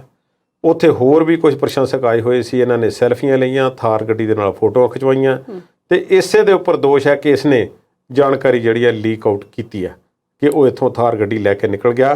ਭਰੋਸੇਯੋਗ ਸੂਤਰ ਇਹ ਵੀ ਦੱਸਦੇ ਨੇ ਕਿ ਇੱਕ ਸਿੱਧੂ ਮੂਸਾ ਪਿੰਡ ਦਾ ਇੱਕ ਕੋਈ ਪਰਿਵਾਰ ਵੀ ਹੈ ਜੋ ਇਸ ਕੇਕੜੇ ਦੇ ਸੰਪਰਕ ਦੇ ਵਿੱਚ ਹੈ। ਅਜੇ ਪੁਲਿਸ ਜਿਹੜੀ ਹੈ ਇਸ ਮਾਮਲੇ ਦੇ ਵਿੱਚ ਕੋਈ ਉਹਨਾਂ ਨੇ ਜਾਣਕਾਰੀ ਸਾਂਝੀ ਨਹੀਂ ਕੀਤੀ ਤੇ ਨਾਲ ਦੀ ਨਾਲ ਸਭ ਤੋਂ ਵਰੀਇੰਗ ਜਿਹੜੀ ਸਭ ਤੋਂ ਇੱਕ ਜਿਹੜੀ ਖਤਰਨਾਕ ਗੱਲ ਹੈ ਉਹ ਸਾਹਮਣੇ ਨਿਕਲ ਕੇ ਇਹ ਆ ਰਹੀ ਹੈ ਕਿ ਪੁਲਿਸ ਅਫਸਰਾਂ ਨੂੰ SHO ਲੈਵਲ ਤੋਂ ਉੱਪਰਲੇ ਵਿਅਕਤੀਆਂ ਨੂੰ ਕਾਲਾਂ ਆ ਰਹੀਆਂ ਨੇ ਵਿਦੇਸ਼ਾਂ ਤੋਂ। ਵਨ ਟਾਈਮ ਜਨਰੇਟਡ ਨੰਬਰ ਹੈ, ਸਿਸਟਮ ਦਾ ਨੰਬਰ ਹੁੰਦਾ ਹੈ, ਕਿਸੇ ID ਨਾਲ ਜੁੜਿਆ ਨਹੀਂ ਹੁੰਦਾ। ਉਹ ਆਪਣਾ ਹੀ ਨੰਬਰ ਹੁੰਦਾ ਹੈ। ਉਹ ਕੈਨੇਡਾ ਤੋਂ ਵੀ ਹੋ ਸਕਦੀਆਂ ਨੇ, ਗੋਲਡੀ ਬਰਾੜ ਨਾਂ ਦੇ ਵਿਅਕਤੀ ਵੱਲੋਂ ਹੋ ਰਹੀਆਂ ਨੇ, ਹੋਰ ਕਈਆਂ ਵੱਲੋਂ ਹੋਈਆਂ ਨੇ ਕਿ ਤੁਸੀਂ ਜਾਂਚ ਦਾ ਕੰਮ ਇੱਥੇ ਬੰਦ ਕਰ ਦਿਓ ਨਹੀਂ ਤੇ ਅਸੀਂ ਛੱਡਾਂਗੇ ਕਿਸੇ ਨੂੰ ਨਹੀਂ। ਹੁਣ ਇਹ ਧਮਕੀਆਂ ਮਿਲ ਰਹੀਆਂ ਨੇ ਹਰ ਇੱਕ ਨੂੰ, ਨਾਲ ਜੁੜੇ ਹੋਏ ਵਿਅਕਤੀਆਂ ਨੂੰ ਤੇ ਅਫਸਰਾਂ ਨੇ ਇੱਕ ਜਿਹੜੀ ਹੈ ਇੱਕ ਇਹ ਤਾਂ ਨਹੀਂ ਕਿਹਾ ਕਿ ਕਿਹਨੂੰ ਕੀ ਆਈ ਹੈ, ਪਰ ਇਹ ਦੱਸਿਆ ਗਿਆ ਕਿ ਅਸੀਂ ਘਬਰਾਉਣ ਵਾਲੇ ਇਸ ਤੋਂ ਨਹੀਂ ਹੈ ਤੇ ਫਿਕਰ ਨਾ ਕਰੋ, ਤੁਸੀਂ ਆਪਣਾ ਕੰਮ ਕਰਦੇ ਰਹੋ ਤੇ ਅਸੀਂ ਵੀ ਭੱਜਾਂਗੇ ਨਹੀਂ ਕਿਤੇ ਤੇ ਇਹ ਇੱਕ ਦਿਨ ਸਾਰੀ ਗ੍ਰਿਫਤ ਦੇ ਵਿੱਚ ਸਾਰਿਆਂ ਨੂੰ ਲੈ ਕੇ ਆਵਾਂਗੇ ਤੇ ਸਾਨੂੰ ਕਿਸੇ ਦੀ ਪਰਵਾਹ ਨਹੀਂ ਹੈ। ਕੁਲਦੀਪ ਜੀ, ਮਹਾਰਾਸ਼ਟਰ ਦੇ ਨਾਲ ਵੀ ਤਾਰਾਂ ਜੁੜ ਰਹੀਆਂ ਨੇ। ਅੰਡਰਵਰਲਡ ਦਾ ਕੋਈ ਡੌਨ ਹੈ, ਉਹਦਾ ਨਾਮ ਵੀ ਸਾਹਮਣੇ ਆ ਰਿਹਾ। ਤਾਰਾਂ ਤੇ ਦੂਰ ਤੱਕ ਜੁੜੀਆਂ ਹੋਈਆਂ ਨੇ। ਦੇਖੋ, ਦਿੱਲੀ ਦੇ ਵਿੱਚ ਜਿਸ ਵਿਅਕਤੀ ਦੇ ਨਾਲ ਸੰਬੰਧਾਂ ਦੇ ਤਹਿਤ ਓਲੰਪੀਅਨ ਸੁਸ਼ੀਲ ਕੁਮਾਰ ਜਿਹੜਾ ਅੰਦਰ ਹੈ, ਕਾਲਾ ਜਠੇੜੀ ਹੈ, ਉਸ ਦਾ ਨਾਮ ਵੀ ਹੈ। ਹੋਰ 3-4 ਗੈਂਗਸਟਰ ਜਿਹੜੇ ਨੇ, ਨਾਮੀ ਗੈਂਗਸਟਰ ਜਿਹੜੇ ਨੇ, ਔਰ ਕੋਈ ਉਹਨਾਂ 'ਚੋਂ ਸ਼ੂਟਰ ਹੈ, ਕੋਈ ਕੁਛ ਹੈ, ਉਹ ਕੋਈ ਕਿਸੇ ਜੇਲ੍ਹ ਵਿੱਚ ਬੰਦ ਹੈ, ਕੋਈ ਕਿਸੇ ਵਿੱਚ ਬੰਦ ਹੈ, ਕੋਈ ਫਰਾਰ ਹੈ, ਕੋਈ ਭਗੌੜਾ ਹੈ। ਹੁਣ ਮਹਾਰਾਸ਼ਟਰ ਦੇ ਨਾਲ ਜਿਹੜੀਆਂ ਤਾਰਾਂ ਜੁੜੀਆਂ ਨੇ, ਮਹਾਰਾਸ਼ਟਰ ਦੇ ਵਿੱਚ ਪੁਲਿਸ ਨੇ ਇਹ ਗੱਲ ਕਿਹਾ ਕਿ ਸਾਨੂੰ ਪੰਜਾਬ ਪੁਲਿਸ ਵੱਲੋਂ ਅਜੇ ਤੱਕ ਕੋਈ ਜਾਣਕਾਰੀ ਨਹੀਂ ਆਈ ਹੈ, ਪਰ ਜਿਹੜਾ ਬੰਦਾ ਜਿਸ ਦੀ ਜਾਣਕਾਰੀ ਮੀਡੀਆ ਦੇ ਥਰੂ ਸਾਨੂੰ ਮਿਲ ਰਹੀ ਹੈ, ਸੰਤੋਸ਼ ਜਾਦਵ, ਇਹ ਹਿਸਟਰੀ ਸ਼ੀਟਰ ਹੈ। ਇਸ 'ਤੇ ਕਈ ਕਤਲ ਦੇ ਤੇ ਕਈ ਹੋਰ ਕਿਸਮ ਦੇ ਮੁਕੱਦਮੇ ਚੱਲ ਰਹੇ ਨੇ ਤੇ ਸਾਨੂੰ ਇੰਨਾ ਪਤਾ ਲੱਗਾ ਸੀ ਕਿ ਇਹ ਰਾਜਸਥਾਨ ਦੇ ਵਿੱਚ ਹੈ, ਪਰ ਜੇ ਪੰਜਾਬ ਪੁਲਿਸ ਵੱਲੋਂ ਕੋਈ ਰਿਕੁਐਸਟ ਆਉਂਦੀ ਤੇ ਅਸੀਂ ਸਹਿਯੋਗ ਕਰਨ ਨੂੰ ਤਿਆਰ ਹਾਂ। ਸਾਰਿਆਂ ਸੂਬਿਆਂ ਦੀ ਪੁਲਿਸ ਨਾਲ ਸਹਿਯੋਗ ਕਰ ਰਹੀ ਹੈ, ਪਰ ਅਜੇ ਤੱਕ ਬਹੁਤ ਵੱਡੀ ਕਾਮਯਾਬੀ ਜੇ ਅਸੀਂ ਕਹੀਏ ਤਾਂ ਉਹ ਪੁਲਿਸ ਹੀ ਦੱਸੇਗੀ। ਇਸ ਵਿੱਚ ਥੋੜ੍ਹੀ ਜਿਹੀ ਮੈਨੂੰ ਕਿਤੇ ਇਹ ਗੱਲ ਲੱਗਦੀ ਹੈ ਕਿ ਪਹਿਲਾਂ ਕਿਹਾ ਗਿਆ ਸੀ ਕਿ DGP ਸਾਹਿਬ 1-2 ਦਿਨ ਪਹਿਲਾਂ ਕੋਈ ਪ੍ਰੈਸ ਕਾਨਫਰੰਸ ਕਰਕੇ ਕੋਈ ਵੱਡਾ ਖੁਲਾਸਾ ਕਰ ਦੇਣਗੇ, ਪਰ ਅਜੇ ਤੱਕ ਬਹੁਤਾ ਇਹ ਨਹੀਂ ਦੱਸਿਆ ਜਾ ਰਿਹਾ ਕਿ ਸਾਡੇ ਹੱਥ ਕੌਣ ਲੱਗ ਗਿਆ। ਜੇ ਹੁਣ ਤੱਕ ਦੀ ਗੱਲ ਮੰਨੀ ਜਾਵੇ ਤੇ ਇਹ ਜਿਹੜੇ 8 ਸ਼ਾਰਪ ਸ਼ੂਟਰ ਜਿਹੜੇ ਦੱਸੇ ਗਏ ਨੇ, ਇਹਨਾਂ ਵਿੱਚੋਂ ਇੱਕੋ ਜਿਹੜਾ ਹੈ ਮੰਨਾ ਨਾਂ ਦਾ ਵਿਅਕਤੀ ਜਿਹੜਾ ਉਹ ਪੁਲਿਸ ਦੀ ਗ੍ਰਿਫਤ ਦੇ ਵਿੱਚ ਹੈ ਤੇ ਜਿਹੜਾ ਕੇਕੜਾ ਹੈ ਉਹ ਸ਼ੂਟਰ ਨਹੀਂ ਹੈ, ਪਰ ਉਸ 'ਤੇ ਇਲਜ਼ਾਮ ਹੈ ਕਿ ਉਸਨੇ ਸਾਰੀ ਜਾਣਕਾਰੀ ਫੋਨ ਦੇ ਜ਼ਰੀਏ ਇਹਨਾਂ ਤੱਕ ਪਹੁੰਚਾ ਦਿੱਤੀ ਕਿ ਬਿਨਾਂ ਸਿਕਿਉਰਿਟੀ ਤੋਂ ਥਾਰ ਗੱਡੀ ਦੇ ਵਿੱਚ ਜਿਹੜਾ ਨਿਕਲ ਗਿਆ ਜੋ ਬੁਲਟ ਪ੍ਰੂਫ ਨਹੀਂ ਹੈ ਤੇ ਹੋਰ ਇਸ ਤਰ੍ਹਾਂ ਦੀ ਜਾਣਕਾਰੀ ਜਿਹੜੀ ਵੇਅਰ ਬੋਟਸ ਦੀ ਜਿਹੜੀ ਹੈ ਉਹ ਦਿੱਤੀ ਤੇ 15 ਮਿੰਟ ਬਾਅਦ ਇਹ ਸਭ ਕੁਝ ਭਾਣਾ ਜਿਹੜਾ ਵਾਪਰ ਜਾਂਦਾ ਹੈ। ਇਹ ਉਸ ਦੇ ਉੱਪਰ ਦੋਸ਼ ਹੈ ਤੇ ਬੜੇ ਮਜ਼ੇ ਨਾਲ ਉਹ ਹਰਿਆਣੇ ਦੇ ਜਿੱਥੇ ਦਾ ਵੀ ਰਹਿਣ ਵਾਲਾ ਸੀ, ਕਿਉਂਕਿ ਫੈਨ ਬਣ ਕੇ ਆਇਆ ਹੋਇਆ ਸੀ ਤੇ ਉਹ ਨਿਕਲ ਜਾਂਦਾ ਹੈ। ਹੁਣ ਇਹ ਜਿਹੜੀ ਵਨ ਟਾਈਮ ਸਿਸਟਮ ਦੀ ਕਾਲ ਹੈ, ਮੈਂ ਤੁਹਾਨੂੰ ਦੱਸ ਦੇਵਾਂ ਕਿ ਆਮ ਤੌਰ 'ਤੇ ਭਾਰਤ ਦੇ ਵਿੱਚ ਜਿਹੜਾ ਸਾਡੇ ਸਿਸਟਮ ਹੈ, ਟਰਾਈ ਜਿਹੜੀ ਹੈ telecom regulatory authority of India ਜਿਹੜੀ ਹੈ, ਉਹਨਾਂ ਵੱਲੋਂ ਕਈ ਵਾਰੀ ਮੈਸੇਜ ਆਉਂਦਾ ਇੱਥੇ ਦੇ ਫੋਨਾਂ ਤੇ ਕਿ ਜੇ ਤੁਹਾਨੂੰ ਕੋਈ ਵਿਦੇਸ਼ ਤੋਂ ਕਾਲ ਆਉਂਦੀ ਹੈ ਤਾਂ ਜਿਸ ਤੇ ਨੰਬਰ ਪੂਰਾ ਸਹੀ ਨਹੀਂ ਡਿਸਪਲੇ ਕਰ ਰਿਹਾ ਤਾਂ ਸਾਨੂੰ ਦੱਸੋ, ਉਹਨਾਂ ਨੂੰ ਟਰੇਸ ਕੀਤਾ ਜਾ ਸਕੇ। ਹੁਣ ਪਰ ਉਹ ਕਿੱਥੋਂ ਕਿਵੇਂ ਕਾਲ ਕਰਦੇ ਨੇ, ਕੋਈ ਸੈਟੇਲਾਈਟ ਫੋਨ ਹੈ, ਕੋਈ ਕੁਛ ਹੈ, ਜਾਂ ਵਟਸਐਪ ਤੇ ਕਾਲ ਆਉਂਦੀ ਹੈ, ਜਾਂ ਕਿਸੇ ਹੋਰ ਸੋਸ਼ਲ ਮੀਡੀਆ ਦੇ ਚੈਨਲ ਥਰੂ ਕਾਲ ਆਉਂਦੀ ਹੈ ਕੋਈ ਮੈਸੇਜ, ਉਸ ਨੂੰ ਇਨਕੋਡ ਡੀਕੋਡ ਕਰਨਾ ਸਾਡੇ ਹੱਥ ਵੱਸ ਹੈ ਜਾਂ ਨਹੀਂ ਹੈ। ਫੋਨ ਨੰਬਰ ਅੱਜ ਹੋਰ, ਕੱਲ੍ਹ ਨੂੰ ਹੋਰ, ਪਰਸੋਂ ਨੂੰ ਹੋਰ, ਇਸੇ ਤਰ੍ਹਾਂ ਬਦਲੀ ਕੀਤੇ ਜਾ ਰਹੇ ਨੇ। ਪਰ ਆਪਣੇ ਤੌਰ ਤੇ ਜਿਹੜੀ ਜਾਂਚ ਪੰਜਾਬ ਸਰਕਾਰ ਕਰ ਰਹੀ ਹੈ, ਇਸ ਦੇ ਵਿੱਚ ਸੈਟਬੈਕ ਇੱਕ ਦੋ ਹਨ। ਉਹ ਇਹ ਕਿ ਇੱਕ ਤਾਂ ਸਿਟਿੰਗ ਜੱਜ ਤੋਂ ਕਰਵਾਉਣ ਦੀ ਮੰਗ ਕੀਤੀ ਸੀ, ਉਹ ਹਾਈ ਕੋਰਟ ਨੇ ਖੁਦ ਨਾ ਕਰ ਦਿੱਤੀ ਕਿ ਸਾਡੇ ਕੋਲ ਜੱਜ ਅਵੇਲੇਬਲ ਨਹੀਂ, ਸਾਡੇ ਕੋਲ ਪਹਿਲਾਂ ਜੱਜਾਂ ਦੀ ਘਾਟ ਹੈ। ਅਤੇ ਜੋ ਕੇਂਦਰੀ ਏਜੰਸੀ ਤੋਂ ਜਾਂਚ ਦੀ ਮੰਗ ਕੀਤੀ ਜਾ ਰਹੀ ਹੈ, CBI ਜਾਂ NIA ਤੋਂ, ਅਤੇ ਉਸ ਦੇ ਵਿੱਚ ਵੀ ਪਰਿਵਾਰ ਨੇ ਕਿਉਂਕਿ ਅਮਿਤ ਸ਼ਾਹ ਕੋਲ ਮੰਗ ਕੀਤੀ ਹੈ ਅਤੇ ਅਮਿਤ ਸ਼ਾਹ ਨੇ ਉਹਨਾਂ ਨੂੰ ਸਮਾਂ ਦਿੱਤਾ, ਗ੍ਰਹਿ ਮੰਤਰੀ ਨੇ, ਵੱਡੀ ਗੱਲ ਹੈ ਆਪਣੇ ਆਪ ਦੇ ਵਿੱਚ। ਸੋ ਉਹਨਾਂ ਦੀ ਮੰਗ ਸਵੀਕਾਰ ਬਕੌਲ ਭਾਜਪਾ ਆਗੂ, ਅਸੀਂ ਨਹੀਂ ਕਹਿ ਰਹੇ, ਭਾਜਪਾ ਆਗੂ ਹੀ ਕਹਿ ਰਹੇ ਨੇ ਕਿ ਜੇ ਪੰਜਾਬ ਸਰਕਾਰ ਕਹੇ ਤਾਂ ਫਿਰ ਹੀ CBI ਤੇ NIA ਕੋਲ ਜਿਹੜੀ ਜਾਂਚ ਹੈ ਉਹ ਜਾ ਸਕਦੀ ਹੈ, ਅਦਰਵਾਈਜ਼ ਭਾਜਪਾ ਸਰਕਾਰ ਜਾਂ ਕੇਂਦਰ ਸਰਕਾਰ ਆਪਣੇ ਤੌਰ ਤੇ ਇਸ ਦੀ ਜਾਂਚ ਸ਼ੁਰੂ ਨਹੀਂ ਕਰਵਾ ਸਕਦੀ। ਜੀ ਹੁਣ ਇਹ ਆਪਣੇ ਆਪ ਦੇ ਵਿੱਚ ਜਿਹੜੀ ਗੱਲ ਹੈ, ਇੱਕ ਇਸ਼ੂ ਹੈ, ਇਸ ਤੇ ਗੱਲ ਕਲੀਅਰ ਸਰਕਾਰ ਕਰੇਗੀ ਜਾਂ ਨਹੀਂ ਕਰੇਗੀ ਸਾਨੂੰ ਪਤਾ ਨਹੀਂ ਹੈ। ਪਰ ਤਾਰਾਂ ਜਿਵੇਂ ਤੁਸੀਂ ਸਵਾਲ ਪੁੱਛਿਆ ਸੀ ਕਿ ਸਾਰੇ ਪਾਸੇ ਜੁੜ ਰਹੀਆਂ ਨੇ। ਉਹ ਮਹਾਰਾਸ਼ਟਰ ਤੱਕ ਕਾਲਾ ਜਠੇੜੀ ਗੈਂਗ, ਵਿਜੀਲੈਂਸ ਦਫ਼ਤਰ ਤੇ ਹੋਇਆ ਹਮਲਾ, ਜਿਹੜਾ ਜਗਰੂਪ ਸਿੰਘ ਹੈ ਪੱਟੀ ਦੇ ਲਾਗੇ ਦਾ ਰਹਿਣ ਵਾਲਾ ਹੈ, ਉਸ ਦੇ ਉੱਪਰ ਉਸ ਨਾਲ ਵੀ ਜੋੜ ਕੇ ਵੇਖਿਆ ਜਾ ਰਿਹਾ। ਬਹੁਤ ਸਾਰੇ ਕੇਸਿਸ ਨੂੰ ਜੋੜ ਕੇ ਵੇਖਿਆ ਜਾ ਰਿਹਾ। ਉਹ ਜਗਰੂਪ ਬਾਰੇ ਗੱਲ ਇੱਕ ਸਾਹਮਣੇ ਆਈ ਹੈ ਕਿ ਉਹ ਨਸ਼ੇੜੀ ਹੈ, ਉਸ 'ਤੇ ਕਈ ਡਕੈਤੀ ਦੇ, ਲੁੱਟ ਖੋਹ ਦੇ, ਚੋਰੀ ਦੇ ਕਈ ਇਸ ਤਰ੍ਹਾਂ ਦੇ ਕੇਸ ਜਿਹੜੇ ਨੇ 6-7 ਪਹਿਲੇ ਪਏ ਹੋਏ ਨੇ। ਉਹ ਨਸ਼ਈ ਹੈ ਅਤੇ ਪਰਿਵਾਰ ਨੇ ਉਹਨੂੰ ਪਹਿਲਾਂ ਹੀ ਬਦਖਲ ਕੀਤਾ ਹੋਇਆ। ਜੀ, ਦਰਸ਼ਕਾਂ ਦੀ ਜਾਣਕਾਰੀ ਲਈ ਦੱਸ ਦਈਏ ਕਿ ਸਿਰਸਾ ਦੇ ਕਾਲਾਂਵਾਲੀ ਦਾ ਸੰਦੀਪ ਉਰਫ ਕੇਕੜਾ ਇੱਕ ਸ਼ੂਟਰ ਨੂੰ ਲੈ ਕੇ ਸਿੱਧੂ ਮੂਸੇਵਾਲਾ ਦੇ ਘਰ ਗਿਆ ਸੀ। ਜੀ ਸਵਲੀਨ, ਇੱਕ ਮੈਂ ਗੱਲ ਇਸ ਵਿੱਚੋਂ ਕਿ ਜਿੰਨੇ 8 ਜਿਹੜੇ ਪਛਾਣ ਹੋਏ ਨੇ, 8 ਦੇ 8 ਜਿਹੜੇ ਨੇ ਲਾਰੈਂਸ ਬਿਸ਼ਨੋਈ ਗਰੁੱਪ ਦੇ ਨਾਲ ਸੰਬੰਧਿਤ ਨੇ। ਲਾਰੈਂਸ ਬਿਸ਼ਨੋਈ ਜਿਹੜਾ ਹੈ ਉਹ ਸਭ ਤੋਂ ਉੱਪਰਲਾ ਸਿਖਰ ਲਈ TC ਦਾ ਬੇਰ ਹੈ, ਅਤੇ ਸਚਿਨ ਬਿਸ਼ਨੋਈ ਜੋ ਇਸ ਵੇਲੇ ਭਗੌੜਾ ਹੈ ਤੇ ਜਿਹੜਾ ਕਹਿੰਦਾ ਕਿ ਮੈਂ ਆਪਣੇ ਹੱਥੀਂ ਮਾਰਿਆ, ਉਹਦਾ ਸ਼ਾਰਪ ਸ਼ੂਟਰਾਂ 'ਚ ਨਾਂ ਨਹੀਂ ਹੈ, ਪਰ ਗੈਂਗ ਨੂੰ ਆਪਰੇਟ ਉਹੀ ਕਰ ਰਿਹਾ, ਉਸ ਦੀ ਹਦਾਇਤ ਹੈ। ਤੇ ਲਾਰੈਂਸ ਬਿਸ਼ਨੋਈ ਤਾਂ ਅੰਦਰ ਬੈਠਾ ਹੈ ਤਿਹਾੜ ਦੇ। ਜੀ ਬਿਲਕੁਲ, ਤੇ ਗੱਲ ਕਰ ਰਹੇ ਸੀ ਕੇਕੜੇ ਦੀ ਕਿ ਉਹ ਇੱਕ ਸ਼ੂਟਰ ਨੂੰ ਲੈ ਕੇ ਸਿੱਧੂ ਮੂਸੇਵਾਲੇ ਦੇ ਘਰ ਜਾਂਦਾ ਹੈ, 40 ਮਿੰਟ ਸਿੱਧੂ ਮੂਸੇਵਾਲੇ ਦੇ ਆਸ-ਪਾਸ ਰਹਿੰਦਾ ਆ ਤੇ ਬਾਅਦ 'ਚੋਂ ਇਨਫੋਰਮੇਸ਼ਨ ਲੀਕ ਕਰਦਾ ਆ। ਪਰਤਾਂ ਜਿਹੜੀਆਂ ਨੇ ਸਿੱਧੂ ਮੂਸੇਵਾਲੇ ਕਤਲकांड ਦੀਆਂ ਨਿੱਤ ਖੁੱਲ੍ਹਦੀਆਂ ਰਹਿਣਗੀਆਂ। ਤੁਹਾਡੇ ਨਾਲ ਜਾਣਕਾਰੀ ਸਾਂਝੀ ਕਰਕੇ ਰਹਾਂਗੇ। ਮੈਂ ਫਿਰ ਤੁਹਾਨੂੰ ਇੰਟਰਪਟ ਕਰ ਰਿਹਾ ਵਿੱਚ ਹੀ। ਆਮ ਤੌਰ ਤੇ ਅਸੀਂ ਕਹਿ ਦਿੰਦੇ ਹਾਂ ਕਿ ਫਲਾਨਾ ਜਿਹੜਾ ਸਿੰਗਰ ਹੈ ਜਾਂ ਫਲਾਨਾ ਵਿਅਕਤੀ ਜਿਸ ਦੀ ਇੰਨੀ ਫੈਨ ਫੋਲੋਇੰਗ ਹੈ, ਭਾਈ ਇਸ ਦਾ ਦਿਮਾਗ ਬੜਾ ਖਰਾਬ ਹੈ, ਕਿਸੇ ਨੂੰ ਲਾਗੇ ਨਹੀਂ ਆਉਣ ਦਿੰਦਾ, ਕਿਸੇ ਨੂੰ ਸੈਲਫੀ ਨਹੀਂ ਲੈਣ ਦਿੰਦਾ, ਕਿਸੇ ਲਈ ਬੂਹਾ ਨਹੀਂ ਖੋਲ੍ਹਦਾ, ਫਲਾਨੇ ਦੇ ਬੂਹੇ ਖੁੱਲ੍ਹੇ ਰਹਿੰਦੇ ਨੇ, ਆਹ ਚੰਗਾ ਆ ਮਾੜਾ, ਅਸੀਂ ਆਪਣੇ ਹਿਸਾਬ ਨਾਲ ਕਲਾਸੀਫਿਕੇਸ਼ਨ ਕਰ ਲੈਂਦੇ ਹਾਂ। ਹੁਣ ਦੇਖੋ, ਉਹ ਜਿਸ ਤਰ੍ਹਾਂ ਦਾ ਸਿੱਧੂ ਮੂਸੇਵਾਲਾ ਸੀ, ਉਸਨੇ ਉਹ ਫੈਨਸ ਉਹਦੇ ਗਏ ਹੋਣਗੇ, ਉਹਨੇ ਕਿਹਾ ਚਲੋ ਆਓ ਯਾਰ ਕਰਵਾ ਲਓ ਫੋਟੋ, ਕਰ ਲਓ। ਕਿਸੇ ਨੂੰ ਰੋਕਦਾ ਵੀ ਹੋਵੇਗਾ, ਕਿਸੇ ਨੇ ਵਿਅਕਤੀ, ਕਿਸੇ ਦੀ ਕੋਈ ਪ੍ਰਾਈਵੇਸੀ ਵੀ ਹੁੰਦੀ ਹੈ, ਕੋਈ ਸਮਾਂ ਵੀ ਹੁੰਦਾ ਆਪਣਾ। ਮੰਦਭਾਗੀਆਂ ਗੱਲਾਂ ਨੇ, ਕਿਸੇ ਨੂੰ ਕੋਈ ਫੈਨ ਸਮਝ ਕੇ ਉਹਨੂੰ ਕੋਈ ਸਮਾਂ ਦੇ ਰਿਹਾ ਤੇ ਅੱਗੇੋਂ ਵਿਸ਼ਵਾਸਘਾਤ ਕਰ ਰਿਹਾ। ਜੀ ਬਿਲਕੁਲ, ਪ੍ਰੋਗਰਾਮ ਅਸੀਂ ਇਸੇ ਤਰ੍ਹਾਂ ਜਾਰੀ ਰੱਖਾਂਗੇ। ਇਸ ਵੇਲੇ ਵੇਲਾ ਇੱਕ ਛੋਟੀ ਜਿਹੀ ਬ੍ਰੇਕ ਦਾ ਹੋ ਚੁੱਕਾ ਹੈ, ਜਲਦ ਹਾਜ਼ਰ ਹੁੰਦੇ ਹਾਂ।